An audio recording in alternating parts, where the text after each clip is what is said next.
And welcome back to the Cover 3 podcast here on CBS Sports. That's Danny Cannell. That's Barton Simmons. That's Tom Fornelli. I'm Chip Patterson here on a Wednesday morning. We've got a big old bag of mail. We are going to be getting into some of those coaching carousel type angles, talking the college football playoff, sort of from the macro, and getting into some of the questions that you have submitted. Reminder, if you want to get in a question for a future mailbag episode, one way to do it is by going and leaving a 5-star review. And then in that review, put your question for the mailbag. We'll throw it in the big old bag of mail. Also follow us on Twitter at Cover3 Podcast. We will solicit for mailbag questions, especially when we've got one coming up here in this Wednesday. Gentlemen, we just checked in with our listeners. Be sure to listen to the college football playoff rankings instant reaction. So it's good to be back with you now. Let's dive right into the bag of mail. This question comes from the 5-star review. Here we go. And yeah, great stuff week after week, guys. Always fun to hear the great debate. And Danny has been a great add to the pod. Yeah. Yay. Question. With the coaching carousel about to begin, what job or jobs do you believe to be the most difficult in the country as far as expectations and what is actually realistic? These don't have to be jobs that are open now or jobs that might be open, but just in general, what are some of the toughest jobs in the country in terms of trying to meet those expectations?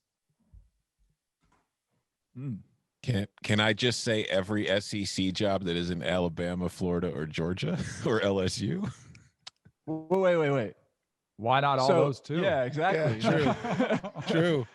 And if anything, like that's one of the, because we talked Vanderbilt a little bit, and not to make this another Vanderbilt show, but I think Vanderbilt, as hard of a job as Vanderbilt is from a just achieving standpoint, when you factor in expectations, it's not that bad. It's actually kind of nice. And there's been an argument made that Kentucky is a really good job because you do have resources, you do have fan base, it is a place where you can win and where the expectations are not to go 10 wins every season.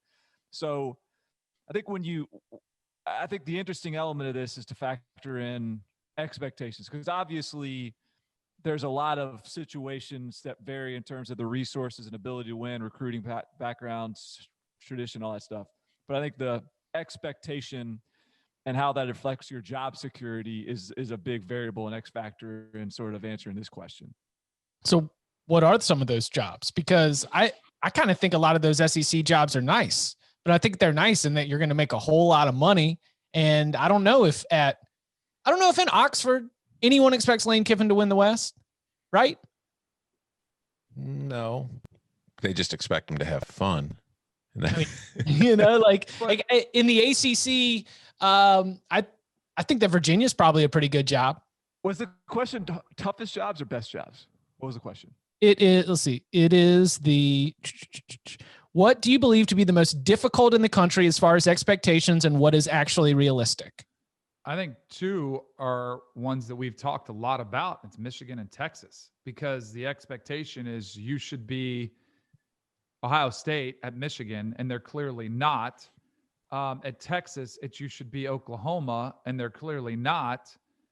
And the expectation is you should beat those teams routinely. Like, oh yeah, of course we should contend for Big 12 and Big 10 championships. And yet neither one has really done that with any consistency in the last 20, 30 years. I saw a remarkable stat the other day that Texas, they only have 2 Big 12 championships in the last 20 years, I think it is. But yet if you talk to a Texas fan, it's, Tom Herman's we're not even competing for Big 12 championships. Well, guess what? You really haven't that much anyway. And I think it's the same at Michigan. I think those are two of the toughest. I would throw Florida State in there too recently. Now, they haven't even been close. Like, it's been all the criticism that was against Willie Taggart and even some against Mike Norvell. Mike Norvell deserves and will get a pass. But I think the Florida State fan base, and even Miami somewhat, any program that's had success in the last 30 years, like, people remember that success. And yet it was a completely different era when Florida State was rolling for 14 straight years in the top 5. But that's the expectation. And Jimbo set the bar pretty high as well. So maybe it is a little bit closer to reality, but I think this is a big turnaround job And I think if Mike Norvell would have, let's say next year he gets 8 wins, I think that's a massive success story. And I think a lot of Florida State fans would be, well, why aren't we at 10? You know, could you make an argument that one simple formula that you could take for trying to figure out the most difficult jobs in terms of meeting expectations is you go down the list of like former national championship winners? Like, would you add Nebraska to that? Would you add Tennessee to that? Like, you just start to find these programs. Like, it doesn't happen at Minnesota because Minnesota won its national championships in the 30s. So no one is still like alive and around trying to like bring back those pre-World War II Minnesota national championship vibes. But if you've been since 1987, 1988, something like that, if you have had top level national championship contention and have not and are nowhere close to that, that feels like a good like cookie cutter way to go across the country and start to find what some of the toughest jobs are in terms of meeting expectations, because you have cycled down. Like, other programs have cycled up and are now the national championship contenders, and you trying to get back there. That's one of the most difficult things you can do in college football. Yeah, I was gonna use Nebraska as what I think is probably the toughest, because I mean, I look at the program now, and I think that Nebraska fans, like you said, kind of still want it to be that team that it was under Tom Osborne in the glory days, when it was just an absolute machine winning national titles. And I just don't know if that's a realistic expectation for Nebraska anymore. I still think it could be a good top 25 kind of annually program, because I think they still recruit well enough. And I think that they're in a position in the Big Ten West where they should still be able to win games. It's just, I think that the expectations or what the fans want for the program is still a little high, because I mean, just look at what happened to Bo Pelini. This was a team that under Bo Pelini was winning 9 games a year, and no, he didn't win 10, and they kind of wanted to get to that, and they think that they should. And I respect that. But I also feel like a Nebraska program winning 9 games a year, getting into the double digits once in a while, and maybe, playing for a Big Ten title every few years, maybe even winning one, is probably your best case scenario for Nebraska at this point, because I just don't think that Nebraska is a program that can recruit at that national championship level, just because it doesn't have that natural advantage of being located in a talent-rich area and being able to take advantage of that. It has to leave, which makes it more difficult to convince a bunch of kids to come to Lincoln. So I think that is somewhere where it's going to be very tough to meet expectations. And it's going to be even tougher now, because after getting rid of Pelini and bringing in Mike Riley and then Scott Frost, who is not living up to it, it's like the fan base is growing even more and more impatient with it. So I feel like the guy like Scott Frost, if it doesn't work and Scott Frost is replaced in the next couple of years here, the person who takes over better win quick. Yeah, Nebraska, because when Nebraska was winning national championships, it was a totally different climate in college football. Nebraska was one of those rare programs that had a lot of national exposure and was playing on national television. You didn't really have to recruit as much skill to be successful as you do now. Back then, Nebraska had a couple really good running backs and a good option quarterback. They could maul people up front, and they were good. We've got 25 corn-fed linemen. Yeah. We're ready to throw at you and let these running backs go. Mm-hmm. Yeah, let's fill in the blanks with our 75-man walk-on program, and we're good. It's like, so I think that's the way the environment has changed has hurt Nebraska, and the expectations don't seem to be that much different. I also think, because I think Danny said Michigan and Texas. Michigan, to me, would be a great job. And we're sitting here looking at it like there seems to be no urgency from the administration to fire Jim Harbaugh. I mean, Jim Harbaugh is a unique situation because he's an alumni and he's done a good job other than Ohio State. So I think Michigan would be a fantastic job if Ohio State was just a little bit more mortal. Like, the fact that Ohio State is what Ohio State is what makes Michigan a tough job, because you're compared against Ohio State. It's the same thing as Auburn. Auburn would be a fantastic job, but Auburn's expectations are compared to Alabama's, and basically not even Alabama, but Nick Saban's. Like, that's an impossible task with that. I'm not sure. I can't figure out Texas. Like, I'm pretty reluctant to say that's a tough job. I just am. And I understand what you're getting at, and that sort of like, why should we think it's a good job when no one's really won there to the level that you're expected to? I just gotta believe that they just hadn't been the right hires.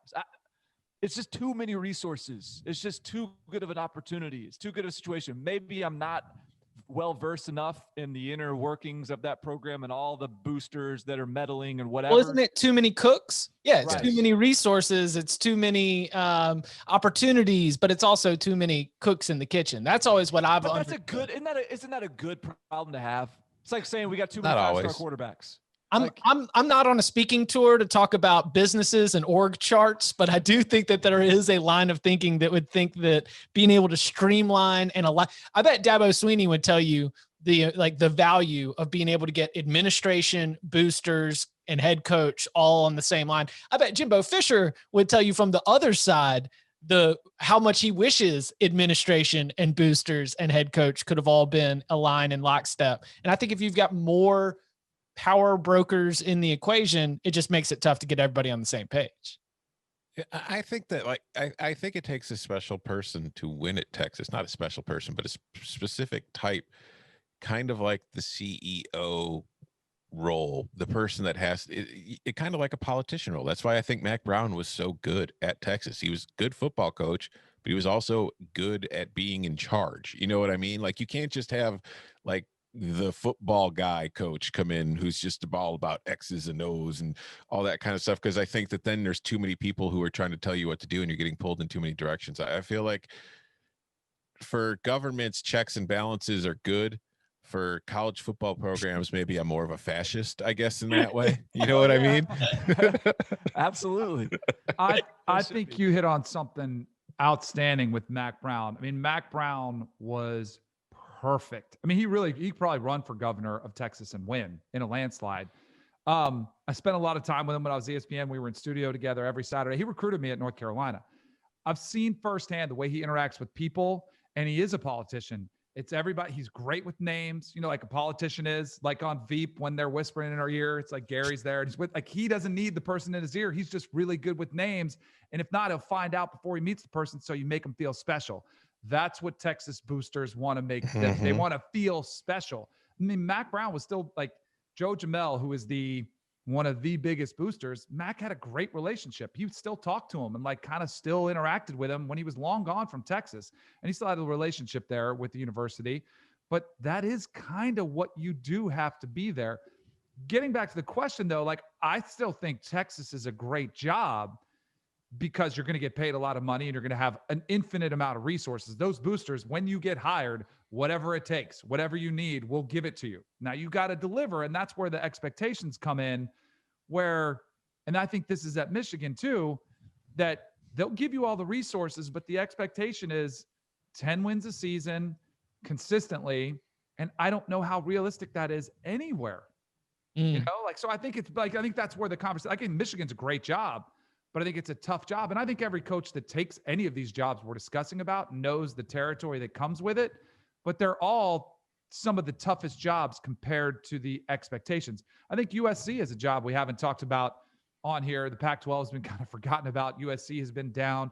Look at Clay Helton. Like, he's been a pretty good coach, but you just don't get the luxury of a down year or, God forbid, 2 years. Like, you're toast. You're done. And then you got Keyshawn Johnson out there and every other former USC player. And same thing at every school. Miami's a great example. Look at all the ex-Miami players who, at every coach who's been there, well, this is unacceptable. This isn't our standard. Well, standards change and expectations change, and they should. But it's just, that's what makes those jobs tough as it pertains to the expectations. Let's just real quickly, I agree with that, and I think that, which is why, since those are the best jobs in the country, whatever, the USC's, the Texas's, et cetera, I am fine with them continuing to hire and fire as many times as you got to do it, hire and fire, because you should have one of the best 5 coaches in college football. Keep hiring until you get that guy. And then when you get that guy, he's not going to leave you for another job because you have it all.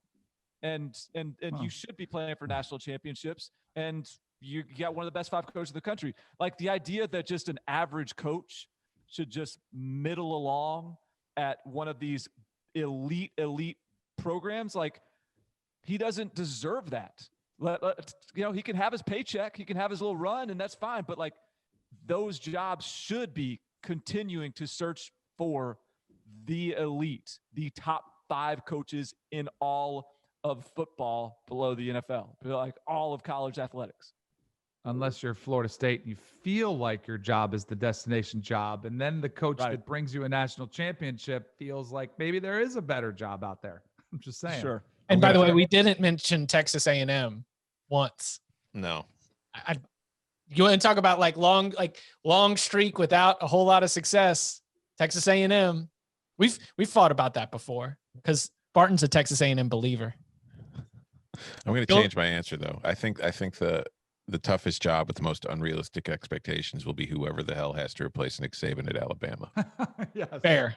That's a great answer. All right, Hands let's dial in on Texas because this gets into the recruiting portion of things. And not only is this getting into the recruiting portion of things, but I mean, this might be Bart. This question comes from Over Army Staff Sergeant Gerald. So Gerald, the staff sergeant in the Over Army, asks, if Herman is fired and Texas can't get Urban Meyer, then who can they hire that can fix recruiting and stop Ohio State and Alabama from taking the best in state? And this is after Ohio State recently just landed, was that Quinn Ewers? Yep. Yeah. Yeah. Top Texas quarterback. So, Barton, you want to take lead on this one? Okay. I come from a recruiting background. So recruiting matters. I absolutely believe that recruiting matters. And this might sound counterintuitive what I'm about to say, but I believe this to be true. Recruiting doesn't matter as much as player development. Like, I don't care. It doesn't really matter what your class rankings are. Because look, Tom Herman has had Texas with top 5 recruiting classes.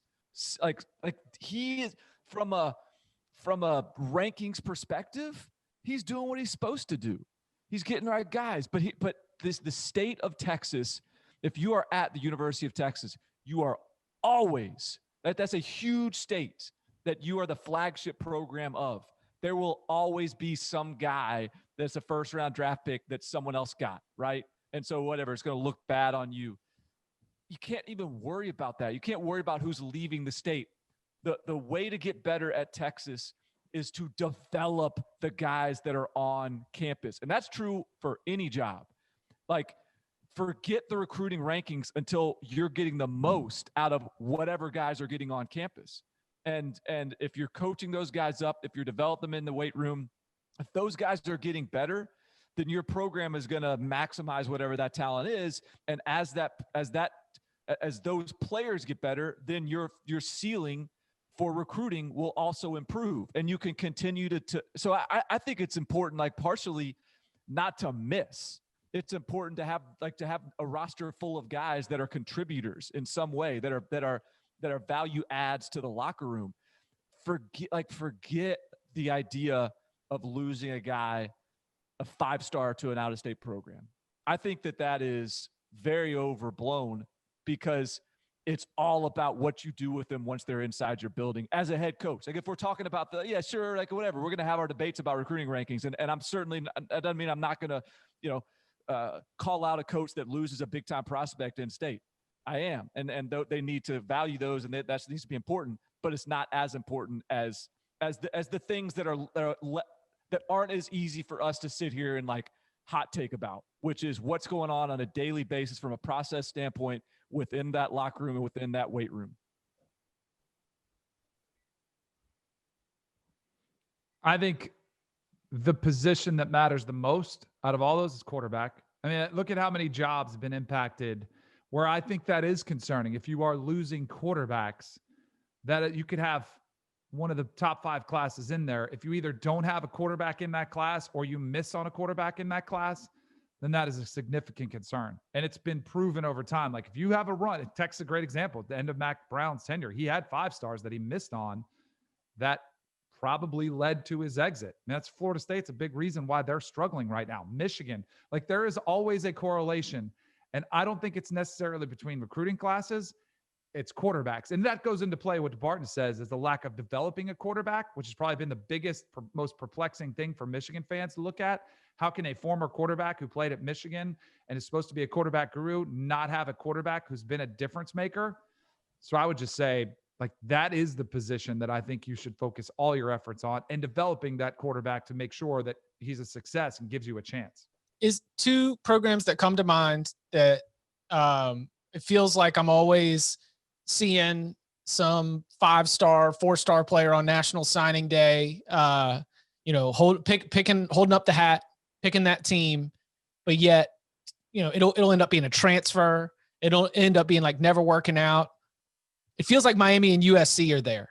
So from that, and I don't always know, whether that should come down to evaluation, where, the player or the coaching staff didn't identify the potential of that player correctly, or whether that should come down to development. Is Texas in that position too, where you feel like, was it, I guess, Caden Stearns, was he a 4-star, 5-star guy, right? Yeah. Bijan Robinson, we'll still find out about him. Colin Johnson. I'm trying to think, like, who are some of the players you think at Texas that maybe haven't shown development? Because if you were to make the argument, especially from like a way they're all over the secondary, all over the secondary, they got all kinds of guys that were supposed to be studs in the secondary that have just. And you're getting beat on big plays, and they're also all over the wide receiver group this year. Like, there's a lot of these wide receivers that are not really showing up. The offensive line has been underachieving for a while. It's everywhere. So it sounds like you're saying Texas is recruiting good enough that it's like, it's not a problem of Alabama and Ohio State coming out and stealing prospects. It is about what's happening with the Longhorns that are in that room right now. Here's a question that can kind of prove the point.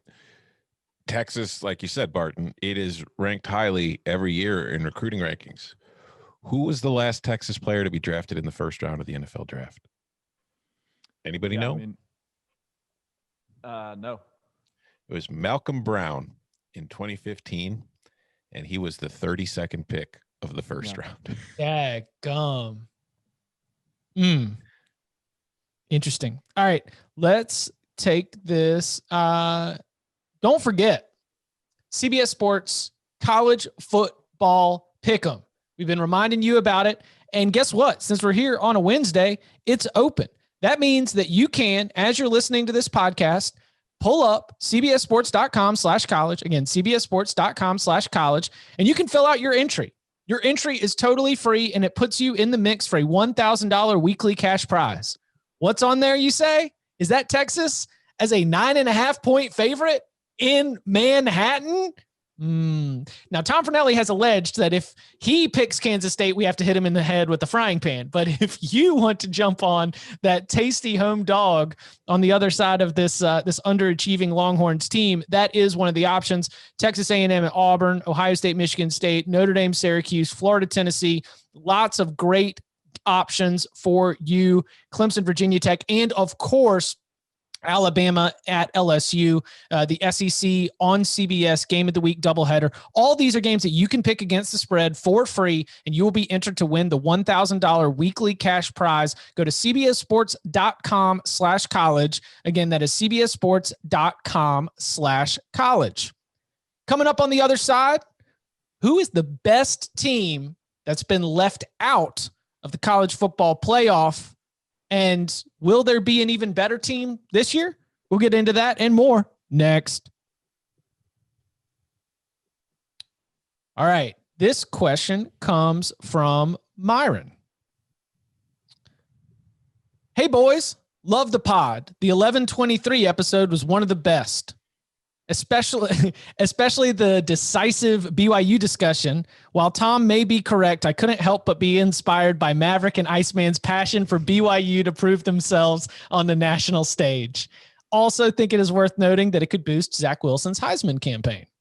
With all the controversy surrounding the playoff selection this year, who is the best team to be left out of the playoff in years past? And will there be an even better team left out this year? I'm going to go ahead and get my answer on the second part. No. Whoever is left out in 2020, probably You might feel like you got slighted, but I would bet that the teams we're about to mention were a little bit better, and I think I would take them on a neutral field. Well, who's your who? I don't even know where to start because I've got 2016 Penn State. That's one of mine. Yeah. What was that team? That was the Big Ten championship team. Yep. Big Ten championship team that lost 2 games early in the year. Mm-hmm. Mm-hmm. And then they got on the roll. And they got boat raced by Michigan, which I understand the selection committee's decision making that you don't want to put in a team. They lost like 49-7 or something like that. And if you want to make that argument, which, we were talking about that, I think that game was in Ann Arbor, which James Franklin winning in Ann Arbor, whatever it is, that was a big leap for him. So congrats to James Franklin for finally getting that one over. But I thought that team, especially the way that it was playing at the end of the season, was dynamite. So the first one that came to mind for me was 2016 Penn State. Yeah. I also think 2014 Baylor was pretty good. Baylor and TCU both being left out. That was the controversy that got Ohio State in. Yeah. And of course, Ohio State won it. So it's kind of hard to argue with them being there. But yeah, this wasn't. Go ahead. I thought last year's Oregon team, and it was tough because no one was really making the case for them, but I thought they were the 4th best team in the country. And it's not like they got hosed where they would have been champions, but that 4th spot I think has been misplayed. The Penn State team you guys are talking about, totally agree. And I felt they should have been in over Ohio State based on the principle, which the committee all of a sudden is really valuing this year. Who have you beat head to head? And the fact that they beat Ohio State and won the Big Ten championship, I thought was an atrocity at the time and still do. Thought last year's Oregon team was better than, say, Oklahoma. Ohio State? No. Oh, yeah, you're right. Okay. I got you. So and that's that's what I'm saying. I thought it was one of the ones where they got it wrong, and it wasn't necessarily the national championship winning team. And that's why kind of people will say, well, you don't need 8 because, the best team usually wins. But I think you would have gotten a better 4 if you would have gone to 8, because I think Oklahoma last year would have gotten beaten in the first round and would have been eliminated, and then you had a better 4. I still think LSU would have won the championship. No love for UCF. Hold on a second. Time out. UCF 2017 co-national champions, by far the best team that was left out. No question about it. 2017 also had a sick USC team. I don't think that Sam Darnold USC team that I think went on to win the Rose Bowl, I don't think that again, that's not a deserving, but if you're just asking best teams to be left out, I think that Trojans team is pretty awesome. As we saw the way they played in that game. What about the 2018 Ohio State team? Mm-hmm. Was pretty dominant throughout the season, just had that one terrible night on the road against Purdue, in which it lost 49-20. But that was a team that beat a top 15 TCU team at the time on a neutral site 40-28. It beat a top 10 Penn State team on the road by a point. It beat a Michigan State team that was ranked at the time, didn't finish ranked, but beat them 26-6 on the road. It beat Michigan that year, who was ranked number 4 at the time of the game, 62-39. It then went on to beat a ranked Northwestern team in the Big Ten title game. And then it went to the Rose Bowl and beat a top 10 Washington team. So they had 6 wins over ranked teams that year. It's just, they had one really stupid, awful night. And they're like, nah, get the hell out of here. I feel like that Ohio State team hadn't made the playoff in 2018. Probably not would have definitely won a game, but I think they would have been capable of beating either Notre Dame or Oklahoma.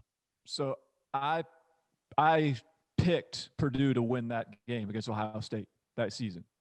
And I don't say that to pat myself on the back. But I do say that to say that was a team that had clear flaws. It was, I agree it was really good, but it was also a team that it wasn't outlandish to think this team's going to lose somewhere along the way. And because of that, I don't really care they didn't make it in. You know what I mean? I think for the teams that deserve to, the teams that really get screwed are the teams where it's no freaking doubt. What are we talking about? Why is this team not in? Also, this should not have any impact on the college football playoff rankings or the selection committee's decisions, but Ohio State, everything around that program, because 2018 started with Zach Smith. and it starts with the 3-game suspension for Urban Meyer. Like there was a cloud over that Buckeyes program. And then he does the retirement announcement in early December with the promotion of Ryan Day. It was just a strange team, very good. And again, all of the cloud. I just remember the conversations around Ohio State were not all about breaking down the team. It was a weird season for the Buckeyes. All right. Now this question comes from a new bettor.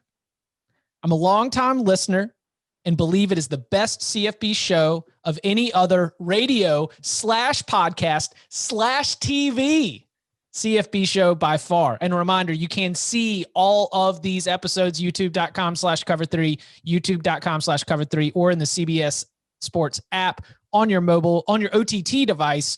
You just throw it up there on the big screen, scroll down a little bit. You'll see the Cover 3 podcast. You can watch these full episodes. The 2020 season is the first time I've decided to bet on games. What a year to start, right? My main issue when I lose is that I've been a fan for so long of CFB that I have obvious biases. The team I root for, I might overvalue their wins as well as teams in their conference. The teams I've grown to hate, I might undervalue their wins or undervalue their conferences. I know to be a successful bettor, I need to take away these biases, but I'm really afraid it will take the fun out of watching for me if I no longer have bitter hate for teams. My question is, how do each of you make sure biases don't come back to bite you? And is there a strategy/process you have done over the years to start taking the biases out of your betting game? What's the name of this commenter? Randall, we'll say Randall. I just don't want to, he just said he started gambling, so I don't want to expose like his full name, but let's just say Randall. So some 15-year-old. So it's not it's a male, not a female. Correct. This dude sounds very emotional. He sounds very like up and down, like it's very invested. Like hey, act like you haven't been emotional. Exactly. No, I don't know. Tom, you want to take this? You're the most pragmatic of all of us. I think you could still not like teams, but that doesn't mean you can't be honest about them. Like, I love everybody in college football. So but like there are soccer teams that I don't like, but it doesn't mean I can't look at them and evaluate them for how good they are or for how bad they might be. It's just I don't like them. I don't really want them to win, but it's like, okay, they're probably going to win. And I think you just kind of have to find that balance and not let that dictate your choice. Your bet should always be based on the information that you have.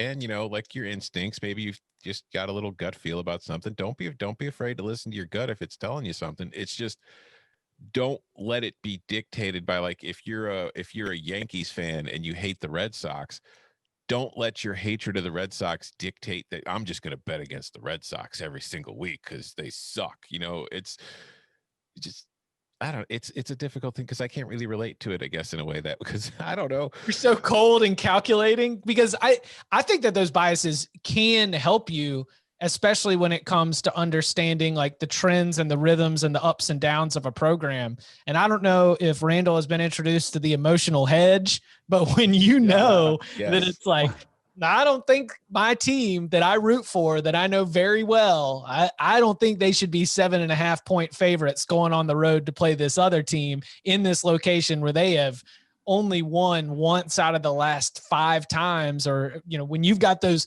very, very strong memories, I understand the overvaluing of wins is something that you've got to be on the lookout for, but it can cut the other way where your knowledge of your hatred or your love of teams opens you to a level of insight that can absolutely be profitable. But see that example you gave, I don't consider that bias. I consider that knowledge. Your team. So you're using that to make the bet. The way I was reading his question is how do I get my bias out? Is just how do I feel about certain teams and my emotions towards those teams. I think the emotional hedge you're talking about, like I don't like rooting for Florida and Miami, 2 teams that I hated when I played against them. But if they're going to make me some money, then I mean, hey, you got to have some sort of mindset where you can separate yourselves from that. But here's the worst. And then so you can say, all right, well, I'm going to lay the points with the Gators this year, which I was doing earlier this season and having some success with. The worst case scenario is if, of course, the best case, they win the bet. You're like, yay, got my money. Who cares if they win? The worst is when they win and they win ugly and they don't cover if you laid the points. Then it can be doubly frustrating because the team that you don't like is still winning and yet they're not making you money. So I understand that. But I think that can also be an emotional hedge where you're like, hey, at least if they're going to be good, let me make some money off of that team that's going to be good. So you have to play that very carefully. I think my bias that I have to watch out for is going to the well too many times. And I think anybody who's listened to our locks pods on Thursday is I'll go back to a well. Hey, Vanderbilt's bad. Let me go back to them. Or Florida was good earlier this season. Went back to them one too many times. So you really have to be selective and kind of check yourself and say, all right, am I just being lazy here because they've had some success? Because at some point, everybody, the public included, is watching the success and the amount of times they've run the table, like a Northwestern who had, 4 or 5 straight wins against the spread. So you're like, oh yeah, let's ride this hot train. Well, sure enough, what happens, if you rode it one more time, it was time to get off. And that happens all the time.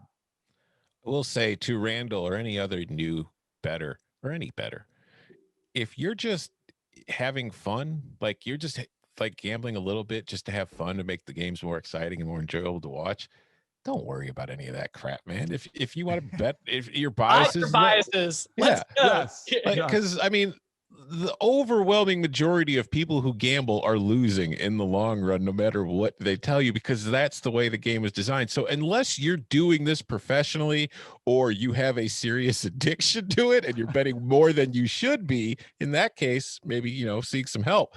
But if you're just betting, whatever you can afford, enough to make it fun, but not enough that it's going to actually hurt you, who cares, man? Just bet what you want to bet and enjoy yourself.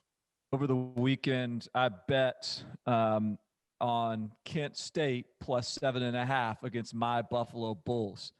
My Buffalo Bulls blew Kent State out, but I could go to bed feeling really good because I paid $50 to make sure that my Bulls covered. Yeah. You're welcome, Lance Leipold. I did my part. Now you're a booster. Now the booster is always when your team is an underdog and the big dog's in town. You just got to get it, because that's the Will Muschamp, Lane Kiffin, right? Mm-hmm. Yeah, when the best teams in the SEC come to town, we know we're not going to win, but if there's any way we can get inside that 21.5, we're going to make sure that we do it, even if that includes running up tempo and taking shots at the end zone all the way down to the final stretch. All right. Transfer portal time. Let's see. Where is this? Here we go. Crap. Where'd my transfer portal question go? I think I might have it on the thread, but you have the whole thing laid out, right? Yeah. Let's see. Wow. Chip's question hit the transfer portal. It's gone. Yeah. Exactly. It's from Ian. Yeah. From Twitter. Here we go. Thank you, Mike. Mike asks, as a Penn State fan hoping for an upgrade from Sean Clifford, any early thoughts on who we could see in the transfer portal this year? Big recruits stuck behind somebody, grad transfers, maybe group of 5 guys like McCall from Coastal Carolina or Willis from Liberty. With extra eligibility and a one-time transfer rule, I assume we will see a lot of names. We did mention on this podcast, transfer portal is going to be hot this year. Epic year for the transfer portal. So I think we could spin this. I mean, we don't have to zero in on Penn State. I think it's better to just sort of take the temperature of the transfer portal in general. Who are some quarterbacks that we think might be in the transfer portal? Who are some teams that might be looking for quarterbacks? Quincy Patterson, Virginia Tech, who has done some work whenever Hendon Hooker's been out. He's played all right. He's already in the transfer portal. What are y'all's expectations for the portal this year? I have a joke answer. I mean, Sam Ehlinger had his senior day at Texas, but he never said he's going to the NFL. He's just played his last home game at Texas. Is he committed to the Senior Bowl? Somebody said that. A know. caller on our show said that. And kind of jokingly, I was saying, hey, if Urban Meyer deal is locked up and you know it, maybe you do come back if you're Sam Ehlinger after taking that one. I got James Blackman. Anybody? I ran down just a few guys to sort of keep an eye on. So Ohio State, they're losing Justin Fields. So C.J. Stroud and Jack Miller are two true freshmen this year, and then they've got Kyle McCord coming in that'll be a true freshman next year. I would imagine one of those, Stroud or Miller, wins the job. They're both talented players. Maybe the other guy is going to be a transfer option. Texas, with Casey Thompson potentially being the starter there. You got Quinton Jackson and Hudson Card. Like, that's someone's probably going to leave that room, whether it's the upperclassman or a young guy. Arkansas, Felipe Franks is gone. They got Malik Hornsby and KJ Jefferson, two really talented young guys. I would say one of those guys, whoever doesn't win the job next year, option. Sam Howell's going to be back again next year for one more season. Probably they got a true freshman, Drake May, coming in. They got another talented guy named Jacoby Criswell. I would imagine there's someone there at North Carolina. How good is Tyler Buckner, true freshman at Notre Dame? Can he somehow win that job? Does that open it up for Brennan Clark maybe to bounce? I assume Mac Jones, I mean, he's a first-round pick. I assume he's gone this year, but it's kind of crazy to think because he seems like such an old head, but he's only a junior. So I don't know. I guess maybe he comes back. Bryce Young. Desmond Ridder, I assume he's coming back at Cincinnati. If he does, there's actually a really talented true freshman named Evan Prater there. I don't know how long he wants to wait. He needs some time. But I don't know how quickly he's advanced things. I would say he's a guy to watch. And then there's a couple group of five guys that have kind of caught my attention. Cornelius Brown, the fourth at Georgia State. Quad Brown, I think is what they call him. He's a pretty talented guy that could maybe, especially for a dual threat sort of system, he could be a guy to keep an eye on. And then Grant Wells, a true freshman at Marshall, and Grayson McCall at Coastal Carolina. Those are some guys that, like if Jamie Chadwell say, well, I don't know. I was going to say if he got the Vandy job, but they got a good one in Ken Seals. Michael Wright, actually, another guy at Vanderbilt, maybe his transfer portal option. So that, I don't know. That's sort of a laundry list of teams or guys to watch. Florida's another one. Hey, Emory Jones, does he win the job? If he does, is Anthony Richardson maybe a guy to keep an eye on? So any of these teams that have recruited well at quarterback, Washington's got a really deep quarterback room. Teams that have recruited well at quarterback, you can only play one, are spots to keep an eye on for some. What about the flip side of it? What about the schools that you feel like are going to be out there needing one? Florida State, anybody? I mean, I absolutely. They just need bodies, right? Right, exactly. I would try to accumulate as many as you can. The best case scenario is if you're like Georgia, get two guys to come in there with Jamie Newman and JT Daniels going to Georgia. One of them opts out, the other one eventually gets a chance. I think they're absolutely, and they should be in play. It's interesting too, because some of these guys that, I think that's the other thing we've seen in Georgia, the example I just gave was a pretty good example. Some of these guys, they do act like, hey, I don't care who's there. I'm going to go compete. So even if there is, and Barton gave a great list of young quarterbacks who look pretty stable and look like they are heir apparents, they're still most likely going to have to compete with somebody. And maybe it is somebody who transfers in and they still have to do it. So even though some of those places that look locked up, they still could be attractive to some transfers coming in and say, hey, I think I'm better than that guy. All right. Well, I'm still just trying to think of schools that probably, well, what's Miami doing? Derek King's gone. Yeah. I'm thinking, what does Texas do? They got guys. Do they? One of those guys is good enough at Texas. What about Texas A&M? Kellen Mond's gone.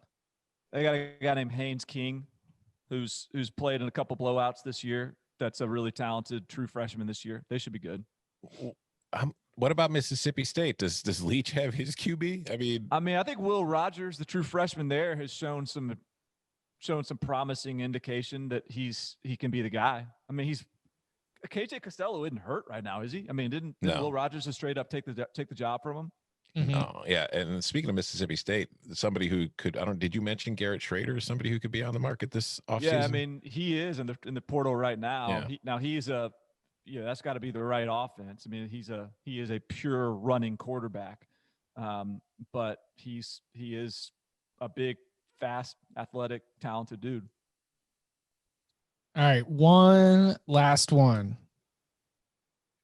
CBB time from username Hogs Before Dogs. Longtime listener, first time caller. As Thanksgiving approaches, my heart was longing for some feast week basketball action to serve up as a tasty side to the pivotal late November main course. And it has me wondering, what would be the power rankings for the pod programs? Barton A&M, CPU, DK State, and Fernelli Tech in basketball. My guess is CPU number 1, clear blue blood. Number 2, Fernelli Tech. It's an academic school that can make some noise every few years. The ceiling of UVA, but the floor of Notre Dame and Purdue. Number 3, DK State. Not as much of a threat, but as a gosh darn thorn in the side of the conference elite. Kind of the way that Florida State used to be for Duke. And number 4, Barton A&M. The student section is always chanting, "Let's play football," while getting hammered by 20 to conference foes. Also, who are you hiring, Parrish or Norlander?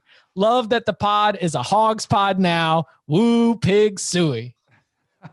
Well done. Barton's First of definitely all- dead last, yes. Okay. Let me just say this. You guys might think that this is going to, get me a little bit upset, but quite the contrary. I think that is the best compliment any commenter has ever given me. You patsies can patty cake around on the basketball court while we are devoting all of our resources to the football program. Basketball, we don't care. You guys probably have really good Olympic sports as well. Good gymnastics. Field hockey crushes it. Tennis, women's soccer. Y'all can have it. We got a football-only facility that's the best in the world. Come to BAMU. We got all the oil money. Barton's literally hiring an assistant athletic director just to take care of basketball for him, so he doesn't even have to give it a thought.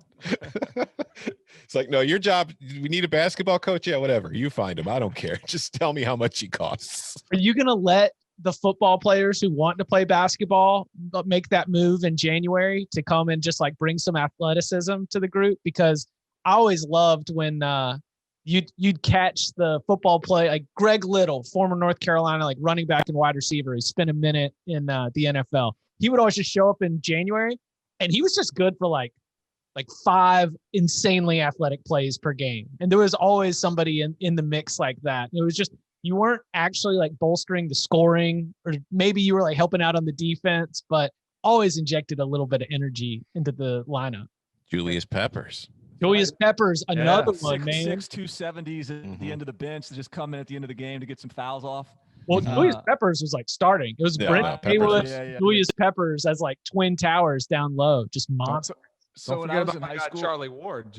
Ward. Yeah. Playing point guard on the football field and then point guard Right. in the basketball court. And Brad Johnson played before him. A little bit of hoops.